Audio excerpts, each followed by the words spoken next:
خضر وقت، امام وقت، رہنمائے وقت، قائد وقت،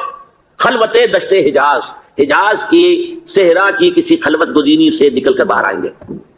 میں حیران ہوتا ہوں علامہ کے اس فکر پر اور اس مصرے پر، یہاں انہوں نے شیعہ اور سنی دونوں کے کانسیپٹ جمع کر دیے۔ شیعہ کا کانسیپٹ یہ چھپے ہوئے کسی غار میں وہاں سے برآمد ہوں گے، اور ہمارا کانسیپٹ ام سلمہ رضی اللہ تعالیٰ عنہ کی حدیث سنا چکا، چھپے ہوئے ہوں گے وہ وہاں پر، مدینے سے نکل کر آ کر مکے میں چھپ جائیں گے۔ اس خانہ جنگی کی حالت میں لوگ ان کی طرف دیکھ رہے ہوں گے، سوچتے ہوں گے انہیں میدان میں آنا چاہیے، کوئی پارٹ پلے کرنا چاہیے، امت کی رہنمائی کرنی چاہیے، لیکن وہ چھپیں گے، وہ کارے ہوں گے، وہ اس ذمہ داری کو قبول نہیں کرنا چاہیں گے، جا کے چھپ جائیں گے مکے میں، وہاں سے مکے والے انہیں نکالیں گے، اور وہ کارے ہوں گے، انہیں بالکل یہ پسند نہیں ہوگا کہ یہ ذمہ داری اٹھائیں۔ تو خضر وقت خلوت دشت حجاز آیت بروں، کارواں زی وادی دور و دراز آیت بروں، کارواں جو چلے گا ان کی مدد کے لیے اس وادی دور و دراز، اس زی عظیم وادی دور و دراز، یہ وادی سندھ ہے۔ وادی سندھ جو ہے ہم سمجھتے ہیں کہ صرف یہ پاکستان اور پنجاب جو ہے یہ اس میں شامل ہے، سندھ اور پنجاب نہیں، افغانستان کا پورا مشرقی علاقہ اس میں شامل ہے۔ جیسے دریائے جہلم سندھ میں جا رہا ہے، جیسے دریائے گلگت سندھ میں آ کر ملتا ہے، جیسے دریائے چناب اور راوی اور جہلم اور یہ سب جا رہے ہیں اور آ رہے ہیں، اسی طرح دریائے کابل کہاں سے آ رہا ہے، دریائے گومل کہاں سے آ رہا ہے، ٹوچی کہاں سے آ رہا ہے، یہ سارا جو ہے ڈرین جو ہو رہا ہے، ایسٹرن جو ہے پارٹ آف افغانستان، یہ سب وادی ہے۔ اس وادی کے یہ دو حصے ہیں، ایک حصہ جو ہے یہ ادھر پاکستان میں ہے اور اسی وادی کا دوسرا حصہ جو ہے افغانستان میں ہے۔ کارواں زی وادی دور و دراز آیت بروں، کارواں چلے گا یہاں سے، یخرج الناس من المشرق یؤتون للمہدی یعنی سلطان ہی، مشرق سے فوجیں چلیں گی کہ جو مہدی کی حکومت قائم کریں گی، اور یخرج من خراسان رایات و سود، اور خراسان سے سیاہ پرچم چلیں گے کہ جن کا رخ کوئی موڑ نہیں سکے گا، حتیٰ تنصب بیلیا، یہاں تک کہ وہ جا کر یروشلم کے اندر دفن ہو جائے گی۔ حضرات میں ایک میری گفتگو کا حصہ باقی تھا لیکن میں اسے چھوڑ رہا ہوں، اس لیے کہ گلوبلائزیشن جو اس کی ہوگی، جو خلافت علی منہاج النبوہ کی تجدید کامل حضرت مہدی کے ہاتھوں عرب میں ہوگی، اس سے پہلے اس کے لیے محنت، کوشش، جد و جہد پاکستان اور افغانستان میں ہو چکی ہوگی جو اسے سپورٹ کرے گی اور وہاں جا کر حکومت قائم کرے گی۔ اس کے بعد گلوبلائزیشن کا جو مرحلہ اس کا ہے وہ حضرت مہدی کے ہاتھوں نہیں ہے، وہ حضرت عیسیٰ ابن مریم ان کے نزول کے بعد ہے، جن کے نزول کے بعد دجال کا خاتمہ ہوگا اور یہودیوں کا استحصال ہوگا، مسلمانوں پر بھی بڑی تکالیف عربوں پر آئیں گی، شدائد آئیں گے۔ لیکن اب 15ویں صدی میں ہم ہیں۔ اب ایک بات میں کہہ رہا ہوں اور وہ میری ذاتی رائے ہے، گمان، اندازہ،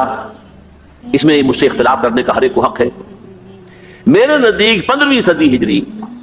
اب مجدد کامل الامام المہدی سلسلہ تجدید خلافت کی آخری کڑی کے ظہور کا وقت ہے۔ اس میں مجھے ایک تو قرآن مجید سے اشارہ ملا ہے، اشارہ ہے، میں اسے تفسیر نہیں کہتا۔ میرے نزدیک قرآن مجید میں چند آیتیں سورہ مدثر کی اور چند آیتیں سورہ انشقاق کی بڑی عجیب ہیں۔ سورہ مدثر کی آیات میں حضور کی آمد کا نقشہ کھینچا گیا ہے، کلا والقمر واللیل اذ ادبر والصبح اذا اسفر انہا لإحدی الکبر نذیرا للبشر لمن شاء منکم ان یتقدم او یتأخر۔ نہیں، قسم ہے چاند کی، کلا والقمر واللیل اذ ادبر، اور رات کی جبکہ وہ پیٹ موڑ لے جانے لگے اور صبح کی جبکہ وہ روشن ہو جائے۔ حضور سے پہلے 600 برس ایسے گزرے ہیں دنیا میں کہ نبوت کا سورج نہیں تھا، بس چاند جیسے مستعار روشنی چاند کی ہوتی ہے، تو سابقہ انبیاء کی مستعار روشنی تو کوئی دنیا میں تھی، دھندلی دھندلی جیسی چاند کی ہوتی ہے، لیکن وہ سورج نہیں تھا۔ لیکن اب وہ رات ختم ہو رہی ہے، وہ لیل اذ ادبر جا رہی ہے، محمد صلی اللہ علیہ وسلم کا سورج، یہ شمس نبوت و رسالت طلوع ہو گیا۔ والصبح اذا اسفر انہا لإحدی الکبر، بہت بڑی باتوں میں سے ایک بات ہے جو ہوئی ہے، وہ معمولی واقعہ نہیں ہے، احدی الکبر، یہ تاریخ انسانی کے عظیم ترین واقعات میں سے ہے بعثت محمدی، نذیرا للبشر، پوری نوع انسانی کے لیے نذیر بن کر آئے۔ یہ تو ہے حضور کا معاملہ، لیکن اب جو معاملہ ہونا ہے دوبارہ، اس لیے کہ خلافت علی منہاج النبوت دوبارہ اب قائم ہوگی انشاءاللہ۔ حضور کے بعد میں آپ کو بتا چکا ہوں، خلافت راشدہ ختم ہونے کے بعد سے زوال زوال زوال زوال زوال زوال زوال زوال زوال، تھوڑا سا 2.5 سال کا 2 سال کا وقفہ آیا ہے حضرت عمر بن عبدالعزیز کا، ورنہ زوال زوال زوال زوال زوال، اگرچہ اس زوال کو 1000 سال لگے ہیں۔ یہ عمارت جو محمد نے بنائی تھی ایک دن میں نہیں گر گئی صلی اللہ علیہ وسلم، کھنڈر بتا رہے ہیں عمارت عظیم تھی، 1000 سال کے بعد پھر یورپ کے سیلاب نے آ کر اس کو گرایا ہے اور ختم کیا ہے، ورنہ 1000 سال تک سطوت و شوکت کے ساتھ امت مسلمہ تو موجود رہی ہے، چاہے اسلام جو ہے وہ حکومت کی سطح پر موجود نہیں تھا۔ بہرحال اب جو اس کا دور آیا ہے دوبارہ خلافت علی منہاج النبوہ کا دور، اس کا نقشہ سورہ انشقاق میں کھینچا گیا ہے۔ فلا اقسم بالشفق، اب دیکھیے سورج غروب ہو گیا، حضور کی بعثت کے وقت وہ سورج رسالت طلوع ہوا تھا، اب وہ سورج غروب ہو چکا ہے۔ سورج کے غروب ہونے کے بعد صرف روشنی رہ جاتی ہے شفق کی، سرخ سی، بس وہی باقی رہ گئی، باقی کیا رہ گیا؟ بدا الاسلام غریبا وسعود کما بدا فطوبى للغرباء فلا اقسم بالشفق واللیل وما وسق، رات کی سی تاریکی ہے اور جو کچھ اس نے اپنے اندر جمع کر لیا ہے، والقمر اذا اتسق، اور قسم ہے چاند کی جب کہ وہ بھر جائے، پورا بھرتا ہے کتنے دنوں میں؟ 14 دن میں۔ اور 14 صدیوں کے بعد اب پہلی صدی کا جس نے کہ تجدید کامل کی عمر بن عبدالعزیز، 14 صدیوں کے بعد اب 15ویں صدی میں الامام المہدی کے ظہور کا وقت قریب ہے۔ اب جو کچھ مجھے حضرت امام المہدی کے بارے میں کہنا ہے، دوبارہ اپنی بات دہرا رہا ہوں، یہ میرا ذاتی گمان ہے، اختلاف کیا جا سکتا ہے۔ میرا گمان یہ ہے کہ یہ اب جو مجدد آئیں گے وہ حضرت مہدی ہوں گے۔ پہلی بات تو یہ جان لیجئے کہ مہدی دو ہیں، ایک شیعوں کے مہدی، ایک سنیوں کے مہدی، ان میں بڑا فرق ہے۔ شیعہ حضرات مہدی کو مانتے ہیں، وہ ان کے 12ویں امام ہیں، ان کے عقیدے کے مطابق انہیں پیدا ہونے کے فوراً بعد اس اندیشے سے کہ انہیں قتل کر دیا جائے گا ایک غار میں چھپا دیا گیا تھا۔ تقریباً 1200 برس سے وہ اس غار کے اندر ہیں، وہ روپوش ہیں، چھپے ہوئے ہیں، اسی لیے انہیں امام غائب کہا جاتا ہے، اور اب ان کا انتظار ہو رہا ہے، اس لیے انہیں امام منتظر بھی کہا جاتا ہے۔ اس لیے شیعوں کے دارالعلوم جو ہوتے ہیں دارالعلوم المنتظر، وہ اس لیے کہ ان کا انتظار کیا جا رہا ہے۔ تو یہ ہے، اب وہ ان کا خیال ہے کہ آخری دور میں، آخری زمانے میں وہ ظاہر ہو جائیں گے، غار سے نکل آئیں گے۔ دیکھیے میں اس عقیدے کو اس بنا پر رد نہیں کرتا، یہ ناممکن ہے کہ کیسے کوئی شخص جو ہے 1200 برس تک کسی غار کے اندر زندہ رہ سکتا ہے، نہیں، میں سمجھتا ہوں ممکن ہے۔ 300 برس تک اصحاب کہف رہے کہ نہیں رہے؟ سوئے رہے، 300 ایئرس ہم مانتے ہیں۔ حضرت عیسیٰ اسی حیات عرضی کے ساتھ 2000 سال سے موجود ہیں آسمان پہ کہ نہیں ہے؟ آپ کو معلوم ہے حضرت عزیر 100 برس تک مرنے کے بعد دوبارہ زندہ کر دیے گئے، فَأَمَاتَهُ اللَّهُ مِئَةَ عَامٍ ثُمَّ بَعَثَهُ۔ تو ناممکنات میں سے کوئی سوال پیدا نہیں ہوتا، لیکن یہ کہ آیا کوئی امامت معصومہ کا تصور قرآن اور حدیث سے ہمیں ملتا ہے؟ پھر یہ کیا یہ موروثی امامت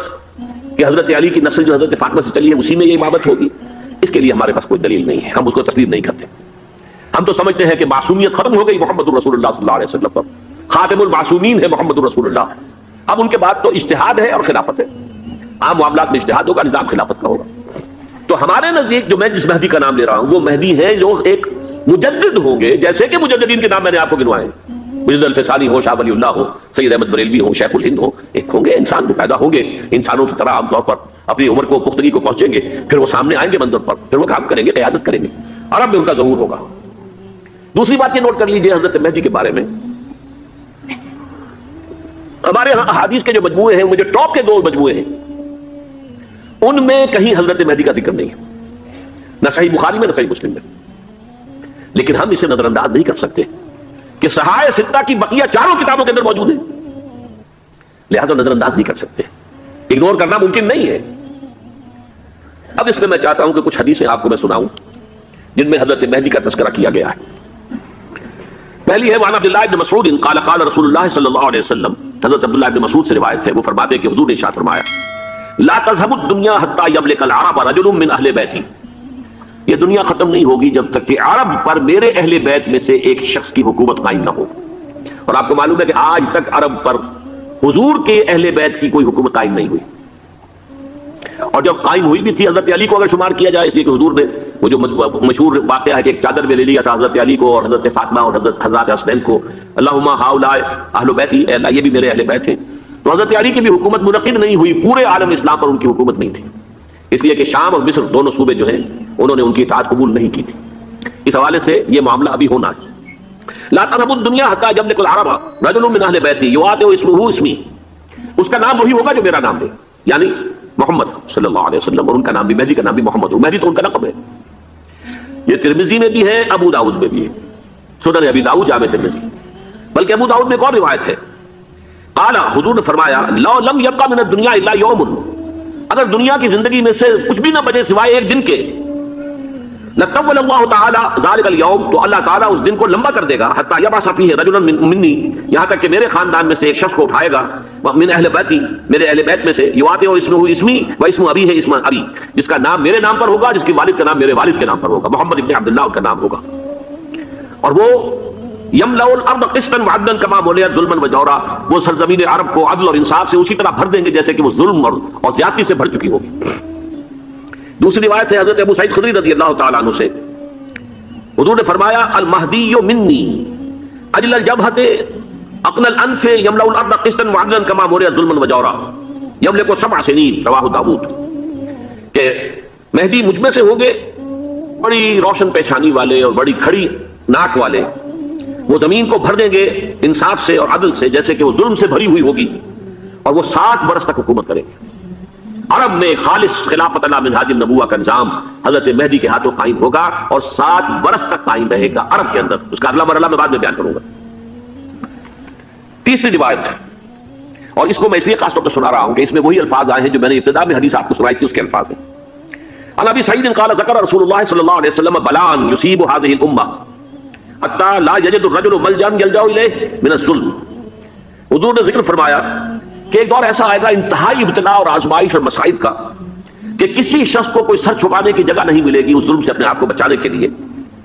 فیبعث اللہ رجلا من عتمتی واہل بیتی، تو پھر اللہ میرے خاندان میں سے، میرے اہل بیت میں سے اٹھائے گا ایک شخص کو، فیملأ به الارض قسطا وعدلا، اور اس کے ذریعے سے اللہ تعالیٰ زمین کو عدل و قسط سے بھر دے گا۔ یرضى عنہ ساکن السماء، یہ وہی الفاظ آ گئے، اب اس سے پھر راضی ہو جائیں گے آسمانوں میں رہنے والے بھی، ساکن الارض، اور زمین میں رہنے والے بھی۔ لا تدع السماء من قطرها شيئا الا ثبت، آسمان اپنا ایک قطرہ بھی نہیں روکے گا مگر یہ کہ اس کو زمین کے اوپر نثار کر دے گا، بارش کی شکل میں گرا دے گا۔ ولا تدع الارض من نباتها شيئا الا اخرجت، اور زمین اپنی پیداوار میں سے کوئی شے نہیں چھپائے گی، نہیں روکے گی مگر کچھ ظاہر کر دے گی۔ چوتھی حدیث جو ہے وہ حضرت ام سلمہ سے رضی اللہ تعالی عنہ قال سمعت رسول اللہ صلی اللہ علیہ وسلم یقول المہدی من عتمتی من اولاد فاطمہ، رواہ ابو داؤد، یہ بھی سنن ابو داؤد کی روایت ہے۔ حضور نے فرمایا مہدی میرے خاندان سے، میرے اہل بیت سے ہوں گے، یعنی اولاد فاطمہ میں سے، اور تفسیر اس کی آتی ہے کہ حضرت حسن کی اولاد میں سے ہوں گے۔ پانچویں حدیث میں آپ کو سنا رہا ہوں، اور اس میں ایک عجیب مشابہت آپ کے سامنے آئے گی حضرت عمر بن عبدالعزیز کے ساتھ، یہ اول اور آخری کڑی کے درمیان مشابہت۔ عن علی رضی اللہ تعالی عنہ،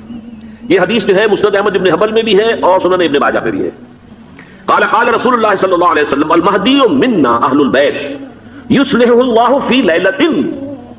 مہدی ہم میں سے ہوں گے، ہمارے اہل بیت میں سے، اور اللہ ایک ہی رات میں ان کی اصلاح کر دے گا، یعنی وہ پہلے سے کوئی زیادہ روحانی یا دینی کوئی اس سے بڑی شخصیت نہیں ہوں گے،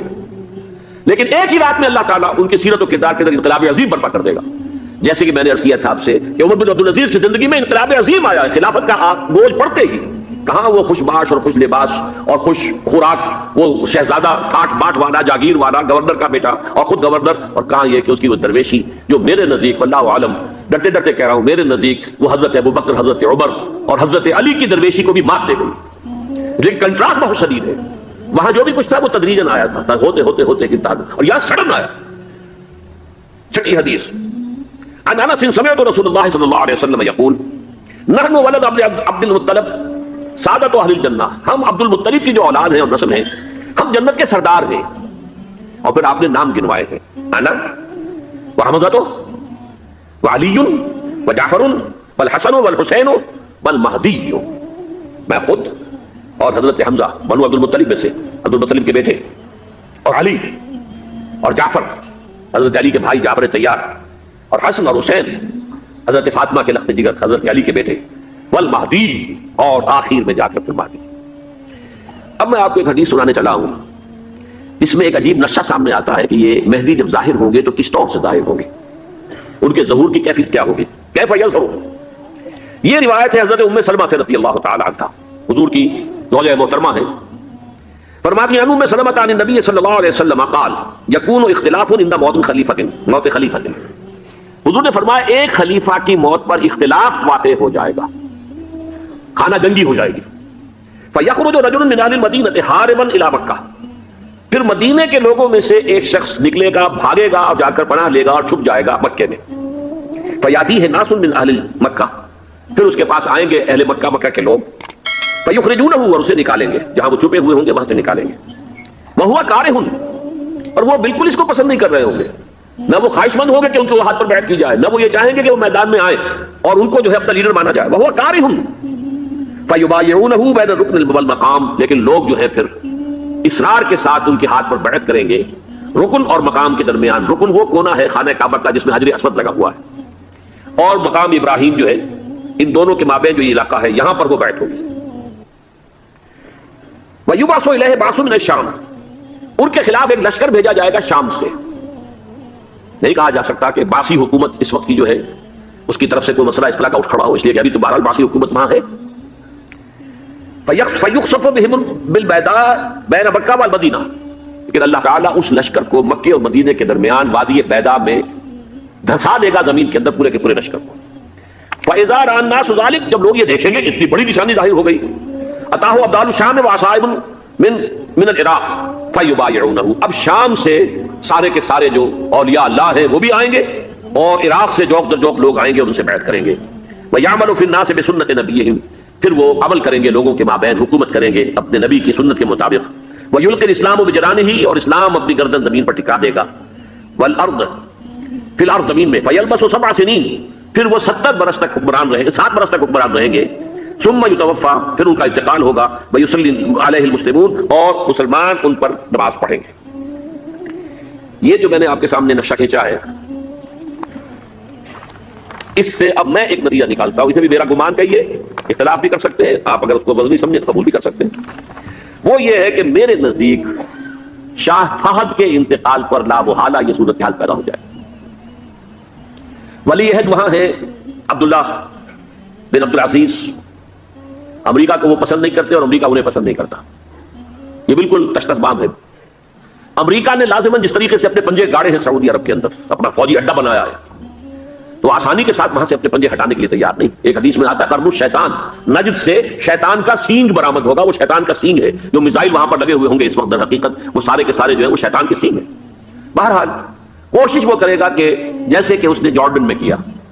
کتنے عرصے سے وہاں شاہ حسین کا چھوٹا بھائی حسن جو ہے وہ ولی عہد تھا، عین وقت کے اوپر آ کر، اور پتہ نہیں کیسی کیسی دوائیاں دے کر اسے لے کر آئے ہیں شاہ حسین کو مرتے ہوئے کو تھوڑی دیر زندہ رکھنے کے لیے، اور وہ تبدیلی کروا کر جو ہے واپس لے گئے. تو یہ معاملہ ہوا ہے، تبدیلی کروا دی وہاں تو ہو گئی آرام سے، کوئی بات نہیں. بحرین میں بھی غالباً ایسا ہی معاملہ ہوا ہے، واللہ عالم. مجھے یاد پڑتا ہے کہ وہ چاہتے ہیں کہ ہمارا پسند کا آدمی آئے. اگر سعودی عرب میں یہ کام کیا گیا تو اس کا نام بھی نتیجہ خالد نہیں ہوگا، اس لیے کہ وہاں کی روایت یہ بڑی سخت ہے، بڑی پختہ ہے. پھر یہ کہ وہاں جو ہے امیر عبداللہ جو ہے، جو وہاں پر اگرچہ سپہ سالار وہ نہیں ہے، کمانڈر ان چیف وہ نہیں ہے، کمانڈر ان چیف تو کوئی اور ہے، لیکن الحرس الوطنی جو ہے نیشنل گارڈ بہت بڑی فورس ہے. وہ اصل بیڈوین فورس جو ہے صحرا کے لوگوں کی، عرب فورس، وہ در حقیقت الحرس الوطنی ہے، نیشنل گارڈ ہے، اور اس کا کمانڈر ان چیف یہ ہے امیر عبداللہ. تو لازماً یہ شکل جو ہے پوری ہو کر رہے گی. جیسے ہی یہ معاملہ ہوا شاہ فہد کے انتقال کا، تو یہ اختلاف ہوگا، خانہ جنگی ہوگی. پھر کوئی اللہ کا بندہ جو ہوگا، میرے نزدیک، میں آج سے کچھ 6-7 سال پہلے سالانہ اجتماع تھا تنظیم اسلامی کا راولپنڈی میں، میں نے اس وقت وہاں کہا تھا، اسے ذرا اخبارات میں بھی کچھ وہ کنٹروورسی آئی تھی کہ میرے نزدیک امام مہدی پیدا ہو چکے ہیں، ان کے ظہور کا وقت قریب ہے. اور اس کی تھوڑی سی بات میں مجھے معلوم ہوا کہ جین ڈکسن غالباً نام ہے امریکن اس کا، جس نے یہ پیشن کوئی خبر دی تھی کہ 1962 میں عالم عرب میں ایک بچہ پیدا ہوا ہے کہ جو وہاں کا نقشہ بدل کر رکھ دے گا. یہ جین ڈکسن کی غالباً پیشن گوئی ہے. بہرحال مجھے اس کی پیشن گوئی سے کوئی دلچسپی نہیں ہے. میں تو جو احوال دیکھ رہا ہوں، یعنی اسرائیل کا قائم ہو جانا، اور اس کے بعد اب یروشلم کا مسلمانوں کے ہاتھوں سے نکل جانا، اور اب گویا کہ وہ الملحمۃ العظمیٰ جو ہے تلی کھڑی ہے، کسی بھی وقت جو ہے یہ جو ہے وہ لاوا پھٹ سکتا ہے، آتش فشاں پھٹ سکتا ہے. تو یہ تمام حالات ایسے ہیں کہ جن کی وجہ سے میں سمجھتا ہوں کہ ایک تو جو قرآن مجید کے اشارات میں نے آپ کو بتائے، 14 صدیاں، 14 دن میں چاند کا پورا ہونا، والقمر اذا اتسق،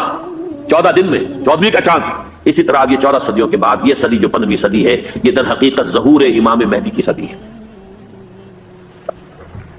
لیکن یہ کہ امام مہدی کی حکومت قائم کرنے کے لیے کون لوگ آئیں گے؟ عرب جو ہیں وہ اندر سے کھوکھلے ہو چکے ہیں، عیاشی نے، دولت نے، پیسے نے، دولت، پیسہ، عیاشی، اس کی وجہ سے کھوکھلے ہو چکے. یہاں میں آپ کو 2 حدیثیں سنانا چاہتا ہوں. بہت سے ہوئے، آپ اطمینان سے تشریف رکھیے. بہت ہوگی، بات ہوگی، آپ اس طرح صبر سے سن لیجئے. میں اب تقریباً اپنی گفتگو کے اختتام تک پہنچ رہا ہوں. سنن ابن ماجہ کی روایت ہے حضرت ابو ہریرہ سے رضی اللہ تعالیٰ عنہ، قال قال رسول اللہ صلی اللہ علیہ وسلم اذا وقعت الملاحم بعث اللہ بعثا من الموالی هم اکرم العرب فرسا واجودهم سلاحا یوید اللہ بهم الدین، رواہ ابن ماجہ عن ابی ہریرہ رضی اللہ تعالیٰ عنہ. جب ملاحم کا دور شروع ہوگا تو اللہ تعالیٰ اٹھائے گا ایک لشکر یا لشکروں پر لشکر موالی میں سے. موالی کون ہے؟ عربوں نے جب فتح کیا تھا اس پورے علاقے کو خلافت راشدہ کے دوران، اور پھر وہ لوگ جو ہے ایک رائے تو یہ تھی کہ غلام بنایا جائے ساری آبادیوں کو، لیکن یہ کہ حضرت عمر کا اجتہاد تھا، اس کے مطابق ان کو غلام نہیں بنایا گیا، تو وہ موالی کی حیثیت رکھتے ہیں. عربوں میں دم نہیں ہے، موالی میں سے لشکر اٹھیں گے کہ جو در حقیقت حضرت مہدی کی حکومت کو قائم کرے گی. دوسری حدیث سنیے عن عبداللہ بن الحارث رضی اللہ تعالی عنہ، اور یہ ابن ماجہ کی روایت ہے، قال قال رسول اللہ صلی اللہ علیہ وسلم یخرج الناس من المشرق فیوطئون للمہدی یعنی سلطانی، لشکر نکلیں گے، لوگ آئیں گے مشرق سے اور وہ حضرت مہدی کی حکومت کو جمائیں گے اور قائم کریں گے۔ اب ذرا نوٹ کیجئے کہ جزیرہ نما عرب کے مشرق میں کون سے ملک ہیں؟ 3، ایران، افغانستان، پاکستان، یہ 3 سالڈ مسلم ممالک، مسلم آبادی اکثریت۔ ویسے تو یہ کہ آگے ہندوستان میں 20 کروڑ مسلمان ہیں، لیکن وہ 20 کروڑ جو ہے وہ تو 80 کروڑ کے اندر تحلیل ہو جاتے ہیں غیر مسلموں میں، لیکن یہاں جو معاملہ ہے یہ خالص اکثریت کا۔ ان میں سے ایران کا معاملہ جہاں تک ہے نمبر 1 یہ کہ وہ شیعہ عقائد کے حصار میں بند ہے، اس سے ادھر ادھر ہونا اس کے لیے ممکن نہیں۔ حدیث میں یہ بھی آتا کہ اصفہان سے 70,000 یہودی دجال کا ساتھ دیں گے، لیکن بہرحال خراسان ایک صوبہ ہے افغانستان کا اس وقت بھی شمال مشرقی کونے میں، مجھے امید ہے وہاں سے خیر کی، کیونکہ خراسان کا لفظ وہاں بھی شامل ہے، اور حضور کی حدیث میں بعد میں آپ کو سناؤں گا کہ خراسان سے فوجیں چلیں گی جو یروشلم کو دوبارہ حاصل کریں گی، فتح کریں گی، جیسے پہلے یروشلم کھویا عربوں نے تھا، دوبارہ حاصل کیا تھا کرد نے، کرد خون صلاح الدین ایوبی رحمۃ اللہ علیہ، ایسے اب پھر عربوں نے کھویا ہے، لیکن لینے والے خراسان سے لشکر آئیں گے، یخرج من خراسان رایات سود لا يردها شيء حتى تنصب بإيلیا، خراسان کے علاقے سے کالے علم لے کر لشکر چلیں گے جن کے روح کو کوئی موڑ نہیں سکے گا جب تک کہ وہ جا کر یروشلم میں نصب نہ ہو۔ اس کا برقرار رہنا ابھی تک معجزہ ہے۔ ہندو یہ سمجھتا تھا، کانگریس سمجھتی تھی کہ جھٹپٹ ختم ہو جائے گا، پھر یہ کہ اس کا قرارداد مقاصد کا پاس ہو جانا، مزید بھی اور اضافی دفعات دستور میں آ جانا، اب کمرشل انٹرسٹ کو ربا قرار دے کر حرام قرار دینا، یہ سارے لینڈ مارکس ہیں کہ جو اشارہ کر رہے ہیں کسی چیز کی طرف، معاملہ کدھر جا رہا ہے۔ پھر یہ کہ یہ جو 14ویں صدی کے مجدد تھے شیخ الہند، اس کے بعد سے کچھ ایسی شخصیتیں عظیم پیدا ہوئی ہیں ہند میں جن کو میں سمجھتا ہوں کہ 14ویں صدی کے مجدد اور 15ویں صدی کے مجدد کے درمیان یہ 15ویں صدی کے مجدد کی راہ کو سیدھا کرنے والے، جیسے کہ حضرت یحییٰ نے کہا تھا میں تو آنے والے کا راستہ سیدھا کر رہا ہوں حضرت عیسیٰ کے لیے، ایسے ہی 15ویں صدی کے لیے امام مہدی کے لیے راستہ صاف کرنے والے سب سے پہلے علامہ اقبال، جنہوں نے اسلام کا تصور دین کی حیثیت سے دوبارہ زندہ کیا ہے، ورنہ اسلام ایک مذہب کی شکل اختیار کر چکا تھا۔ پھر مولانا مودودی، مولانا ابوالکلام آزاد حکومت الہیہ کے دعوے کے ساتھ میدان میں آئے۔ یہ اقبال نے جو تصور پیش کیا تھا اس پر عملی جدوجہد کے لیے حزب اللہ قائم ہوئی۔ نوٹ کر لیجیے 11 برس کا فرق ہے عمر کا علامہ اقبال کے اور ابوالکلام کے، اور 1913 میں جب حزب اللہ قائم کیا اس وقت علامہ اقبال کی ملی شاعری اپنے عروج کو پہنچ چکی تھی۔ پھر یہ کہ علامہ اقبال کے بعد تعمیل جو ہے اس کام کی وہ ابوالکلام نے کی، لیکن روایتی علماء کی شدید مخالفت کی وجہ سے وہ بدل ہو کر چھوڑ گئے، کانگریس میں شامل ہو گئے، بساط جو ہے حزب اللہ کی انہوں نے لپیٹ دی۔ پھر مولانا مودودی آئے، انہوں نے وہ ڈور جو ہے اس کا سرا تھاما، جماعت اسلامی قائم کی حکومت الہیہ ہی کے قیام کے لیے، اگرچہ میرے نزدیک یہ کہ وہ انتخابی اور ایک قومی سیاست کی ایک جماعت بن کر پاکستان میں جو ہے دلدل میں پھنس گئی ہے، اب ہم اس کی کوشش کر رہے ہیں تنظیم اسلامی اور یہ تحریک خلافت جس کے تحت یہ جلسہ ہو رہا ہے، یہ ساری چیزیں وہ ہیں کہ آپ کو سوائے پاکستان کے اور کہیں نہیں ملیں گی پوری دنیا۔ معلوم ہوتا ہے کہ پاکستان کو بہت بڑا رول پلے کرنا ہے اس میں، اور اس کے ساتھ اب جمع کر لیجئے افغانستان کی عمارت افغانستان، اسلامی عمارت افغانستان قائم ہو چکی ہے۔ یہ پچھلے 20 سالوں میں جو کچھ وہاں ہوتا رہا ہے اس سے پہلے تصور نہیں ہو سکتا تھا۔ کابل جو ہے وہ تو جیسے پیرس کا تمدن تھا ویسے کابل کا تھا، وہی لباس، وہی اسکرٹس۔ یہاں جب آئے تھے شاہ ظاہر شاہ سرکاری دورے پر تو ان کی جو ملکہ صاحبہ تھی ان کے ساتھ اسکرٹ میں ملبوس تھی۔ کابل جو ہے وہ بالکل ایک پیرس کی طرح کا شہر تھا۔ آج کابل جو ہے جا کر دیکھیے، علامہ اقبال کے فرزند بھی دیکھ کر آئے ہیں، تو اگرچہ وہ خود میں سمجھتا ہوں کہ خاصے انہیں آپ لبرل کہیں، آزاد خیال کہیں، لیکن اس درجے متاثر ہو کر آئے تھے کہ انہوں نے یہ کہا افغانستان میں جو میں نے حالات دیکھے ہیں کہ اگر 2-4 اور مسلمان ملکوں کے اندر یہ نظام قائم ہو جائے تو پوری دنیا مسلمان ہو جائے گی۔ یہ سب کچھ کیسے ہو رہا ہے؟ یہ آنے والے دور کی جھلکیاں ہیں، coming events are casting their shadows before. یہ سب بتا رہے ہیں کہ پاکستان افغانستان کو مل کر اس میں کوئی عظیم رول پلے کرنا ہے، اور اس کے ضمن میں اب میں علامہ اقبال کے بارے میں آخری بات کہہ رہا ہوں۔ علامہ اقبال کے بارے میں عام یہ خیال ہے، انہوں نے اپنے خطبات میں مہدی کا اور نزول مسیح کا، حالانکہ میں کل پڑھ رہا تھا مولانا سعید احمد اکبر آبادی رحمۃ اللہ علیہ کا ایک مقالہ ان کا کہ علامہ اقبال نے ابن خلدون کے بارے میں یہ کہا ہے کہ مہدی کا اور نزول عیسیٰ کا دونوں کا انہوں نے انکار کیا ہے، حالانکہ ابن خلدون نے نزول عیسیٰ کا انکار نہیں کیا، صرف مہدی کا انکار کیا۔ بہرحال علامہ اقبال نے خطبات میں انکار کیا، لیکن یہ کہ اپنی شاعری کے اندر میں چیلنج کرتا ہوں کسی بڑے سے بڑے اقبال شناس کو، ان کا یہ شعر ذرا سنیے: خضر وقت از خلوت دشت حجاز آیت بروں، کارواں زی وادی دور و دراز آیت بروں۔ خضر وقت، امام وقت، رہنمائے وقت، قائد وقت، خلوت دشت حجاز، حجاز کی صحرا کی کسی خلوت گزینی سے نکل کر باہر آئیں گے۔ میں حیران ہوتا ہوں علامہ کے اس فکر پر اور اس مصرے پر، یہاں انہوں نے شیعہ اور سنی دونوں کے کانسیپٹ جمع کر دیے۔ شیعہ کا کانسیپٹ یہ چھپے ہوئے کسی غار میں وہاں سے برآمد ہو گئے، اور ہمارا کانسیپٹ ام سلمہ رضی اللہ تعالیٰ عنہ کی حدیث سنا چکا، چھپے ہوئے ہوں گے وہ وہاں پر، مدینے سے نکل کر آ کر مکے میں چھپ جائیں گے۔ اس خانہ جنگی کی حالت میں لوگ ان کی طرف دیکھ رہے ہوں گے، سوچتے ہوں گے انہیں میدان میں آنا چاہیے، کوئی پارٹ پلے کرنا چاہیے، امت کی رہنمائی کرنی چاہیے، لیکن وہ چھپیں گے، وہ کارے ہوں گے، وہ اس ذمہ داری کو قبول نہیں کرنا چاہیں گے، جا کے چھپ جائیں گے مکے میں، وہاں سے مکے والے انہیں نکالیں گے، اور وہ کارے ہوں گے، انہیں بالکل یہ پسند نہیں ہوگا کہ ذمہ داری اٹھائیں۔ تو خضر وقت از خلوت دشت حجاز آیت بروں، کارواں زی وادی دور و دراز آیت بروں، کارواں جو چلے گا ان کی مدد کے لیے اس وادی دور و دراز، اس زی عظیم وادی دور و دراز، یہ وادی سندھ ہے۔ وادی سندھ جو ہے ہم سمجھتے ہیں کہ صرف یہ پاکستان اور پنجاب جو ہے یہ اس میں شامل ہے، سندھ اور پنجاب نہیں، افغانستان کا پورا مشرقی علاقہ اس میں شامل ہے۔